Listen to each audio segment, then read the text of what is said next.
అహంకారం బలుపు ఏంటంటే ఎవరు ఏం చేసినా ఏం కాదు. సెంట్రల్ హోమ్ మినిస్ట్రీ సహాయక మంత్రిని నేను. బండి సంజయ్ అనే వ్యక్తి ఈరోజు సోషల్ మీడియాలో చాలా వైరల్ అయిపోతున్నాడు. ఎందుకనేది మొత్తం తెలంగాణ ప్రజలు, యావత్ భారత్ అందరూ కూడా గమనిస్తున్నారు. అతని కొడుకు చేసినటువంటి మైనర్ బాలిక మీద ఏదైతే లైంగిక దాడి చేసిందో, ఏదైతే లైంగికంగా వేధింపులకు గురైందో అమ్మాయి పైన చేసిన ఇటువంటిది చాలా తీవ్రంగా ఖండిస్తున్నాను నేను. ఇటువంటిది బండి సంజయ్ గారు, మీరు తప్పుదోవ పట్టిస్తున్నారు. మీరు ఏదైతే మీ కొడుకు చేసిన తప్పుడుకి మీరు మైనర్ పైన ఏదైతే చేశారో దానికి మీరు జవాబు చెప్పాలి. ఈరోజు కేసు ఉన్నా కానీ ఇప్పటివరకు కూడా అరెస్ట్ కానీ నీ కొడుకుని దాచుకుంటున్నావు నువ్వు. ఖబర్దార్ బండి సంజయ్, నువ్వు ఇకనైనా నీ కొడుకుని అరెస్ట్ చేయిస్తావా? ఖచ్చితంగా నువ్వు సమాధానం చెప్పాలి. కేంద్ర మంత్రి కాబట్టి కొడుకుని అరెస్ట్ కాకుండా కాపాడుతున్నాను అనొచ్చా? అనొచ్చు, తప్పకుండా. ఎందుకంటే రాజకీయంగా ఉన్నాడు.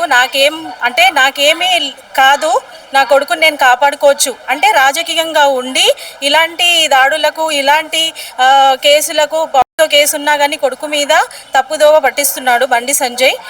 అంటే ప్రజలకి ఎటువంటిది కూడా కాపాడాల్సిన సమాధానం లేదు. ఈరోజు తెలంగాణలో ఏం జరుగుతుందంటే సెంట్రల్ నుంచి ఏమి తీసుకురావాలి నిధులు అనేది దానిపైన లేదు. మోడీ గారి అంటే మీటింగ్ లో కూడా ఆయన మాట్లాడడం జరిగింది, కంటదరి పెట్టుకోవడం జరిగింది. కావాలని కొంతమంది నన్ను బదనాం చేస్తున్నారని చెప్పడం జరిగింది. ఎట్లా చెప్తారు? ఫస్ట్ ఆఫ్ ఆల్ సిగ్గుండాలి ఆ మాట చెప్పడానికి. ఎందుకనంటే ఇక్కడున్న సీఎం కూడా, రేవంత్ రెడ్డి కూడా తనని ఫ్రెండ్ అని అందరి ముందు అన్నాడు. అసలు ఏ రకంగా ఫ్రెండ్?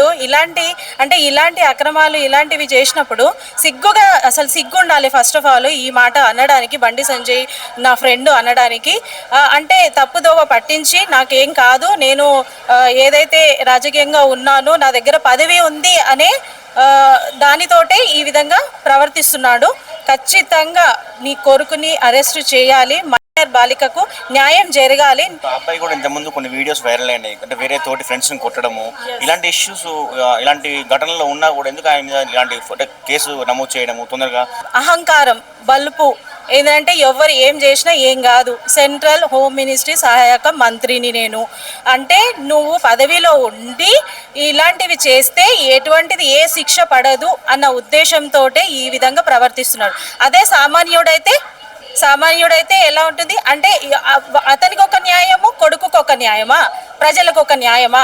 సో ఇది తీవ్రంగా ఖండిస్తున్నాము. బండి సంజయ్, తక్షణమే చెప్తున్నాను నేను, నీకు ఖబర్దారు. నీ కొడుకు ఏదైతే పాక్సో కేసులో ఉన్నాడో తొందరగా అరెస్ట్ కావాలి, ఉరి తీయాలి నీ కొడుకుని. ఫస్ట్ ఆఫ్ ఆల్ సోషల్ మీడియాలో మొత్తం వైరల్ అవుతుంది. నీ కొడుకుకున్న సంస్కృతి ఏందనేది ఈరోజు తెలుస్తుంది. యావత్ ప్రజలందరూ కూడా, తెలంగాణనే మొత్తం, భారత్ మొత్తం చూస్తుంది నీ కొడుకు గురించి, సంస్కృతి గురించి. ఇతరుల కొడుకు అంటే కేటీఆర్ గారి మీద విమర్శించినో, కేసీఆర్ గారి మీద విమర్శించినో, రా నేను చార్మినార్ భాగ్యలక్ష్మి టెంపుల్కి రా, ఒట్టేయండి అది ఇదని చెప్పినావు నువ్వు. మరి ఈ రోజు నువ్వు ఏ గుడికి వస్తున్నావు, ఏడో ఒట్టేస్తున్నావు నువ్వు అని నేను నిన్ను అడుగుతున్నాను. నేను కేంద్ర మంత్రి పదవి నుంచి కూడా బండి సంజయ్ గారిని బర్తరఫ్ చేయాలని చెప్పి చాలా మంది మాట్లాడుతున్నారు. ఏం చెప్తారు?